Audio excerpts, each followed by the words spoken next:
Welcome to FlashPunk Friday, the only show on the internet to bring you FlashPunk's latest games and news. I'm your host, the Game Studio's own Zachary Lewis, so get out of bed, bacon's ready. It's time for FlashPunk Friday.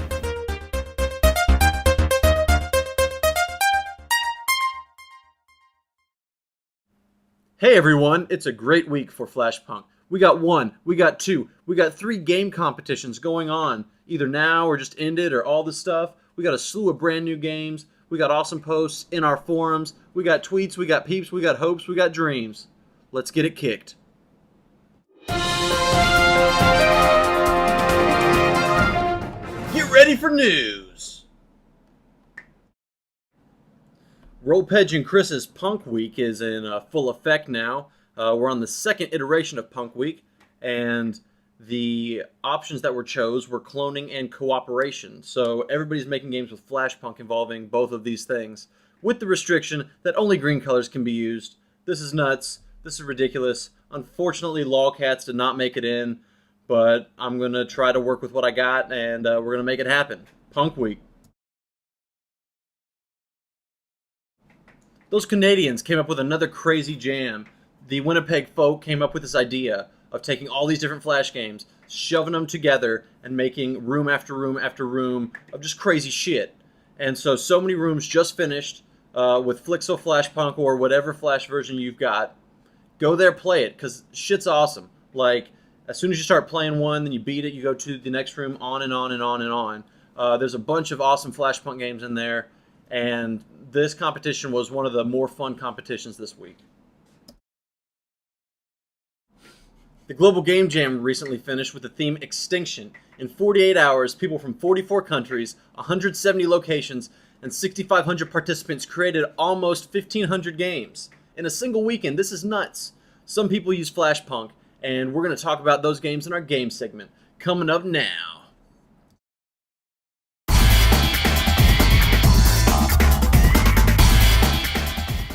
FlashPunk Games! The first game we're going to talk about today is a Global Game Jam entry called Acteur. It's a German thing. And basically you play as this girl in the middle of what I believe is World War II Nazi Germany. You start off, you got to go and get food because your family's running out of food, and then you bring it back, and then your brother goes missing, and so you've got to navigate around the city, dodging, SS soldiers and other weird people, and I'm not really sure. But the basic gist of it is it's an art game at heart, talking about the plight of the people, during World War II, and what it was like going through all of this stuff. So if you die in the game, you die in real life. Like, not like real life, but like it's permanent death. So there's no way once you died to play one more time. It's like this is your life. You are now dead. So it's just over. It's a pretty good game. The next game we're going to talk about is Pacemaker FP by Amitos 2006. This game was recently licensed on the internet, posted in the FlashPunk forums. The basic gameplay, it's a dual analog style shooter with 2 different kinds of viruses. They basically just have different shot techniques. It's got a really fleshed out tutorial, so I definitely encourage you to read through that first. Once you get into the game, it's frantic, it's hectic. You got enemies coming from every which way. You got to shoot them or blow them up or do all this crazy stuff, and it plays really well.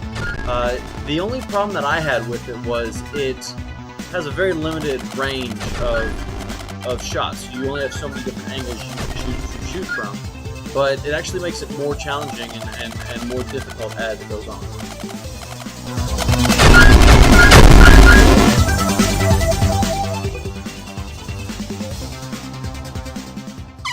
Between stages, there's a shop that you can use money that you've earned in each game to increase different things about your character, be it bullet speed, rotor speed, shield time, etc. So these are vital to getting a very high score later on in the game.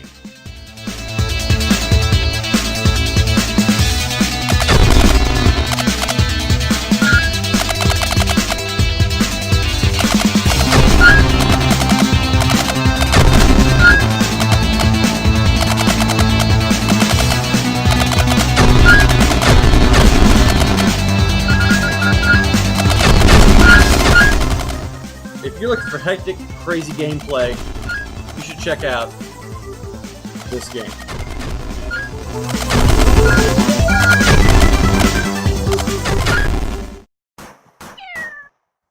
The next game on the block is Anything But Zombie Lolcats by Pigmess. This is another entry for the So Many Rooms game jam, and it's a dual analog shooter with a twist. You can hold the Z key to basically lock your position and strafe around the map, allowing you to get better shots at these crazy cats. It's a pretty simple game that fulfills its role in the one-room shooter. You have to kill 30 guys, and then you can leave. But it's a surprising amount of fun for, what it is here. You should definitely check it out.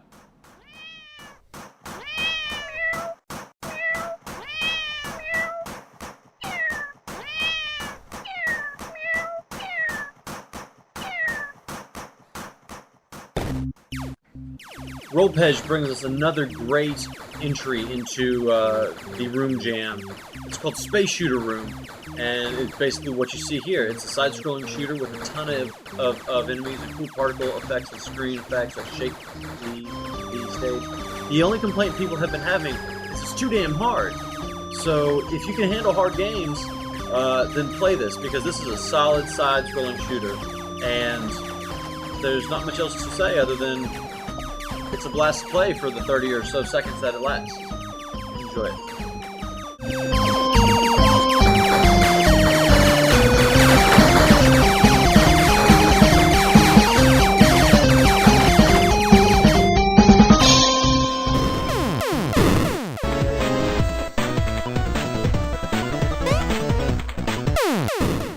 Speaking of hard, the next game is another entry for So Many Rooms game jam called The Ascent.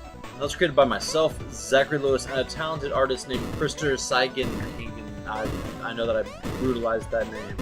But this is a basic platformer that's extremely difficult. You've got spikes chasing up this giant tower that you've got to climb as fast as possible. And if you reach the top, then there's a magic door that will take you, to the very next stage. But expect in this game to die over and over and over and over and over. This is an extremely difficult game that I've designed to test the skill of everybody. I tried to make it fun but also challenging, and I added a little aspect change to make it look like you're scaling this massive tower. I think this is a pretty fun game, but I'm a little biased, so you should go play it for yourself at the So Many Rooms game jam.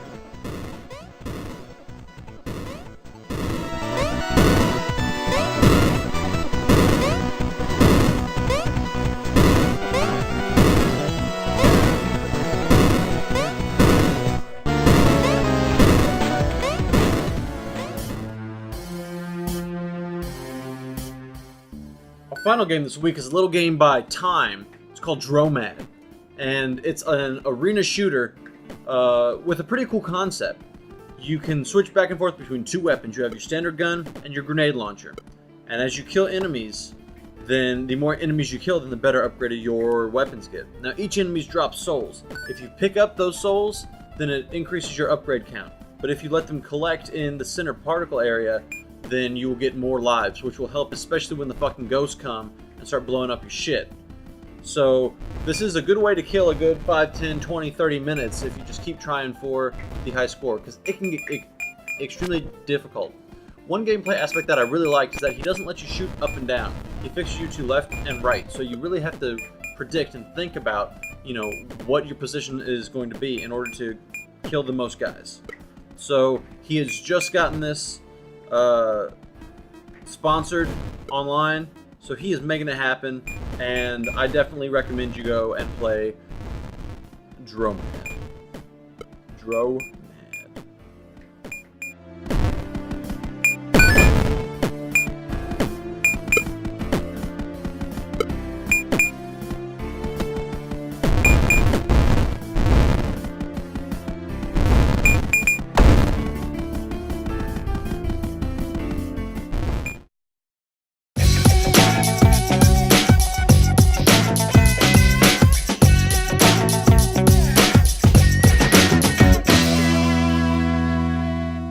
FlashPunk community!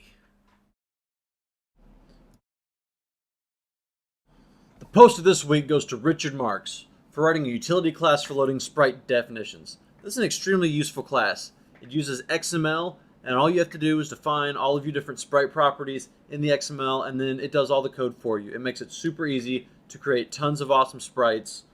This is a really great class, and I think this is the post of the week. Now, there are many other great posts out there, so we're going to go ahead and take a look at the post of the week runner-ups.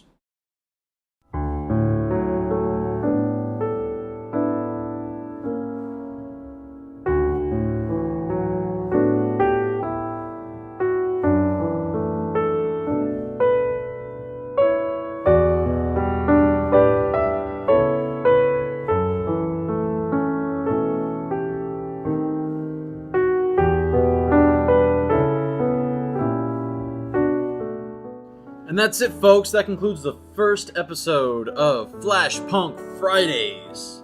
If you have something that you want to submit to FlashPunk Friday, hit me up at the Game Studio on Twitter, #FlashPunk Friday, or you can post it on the forums at flashpunk.net.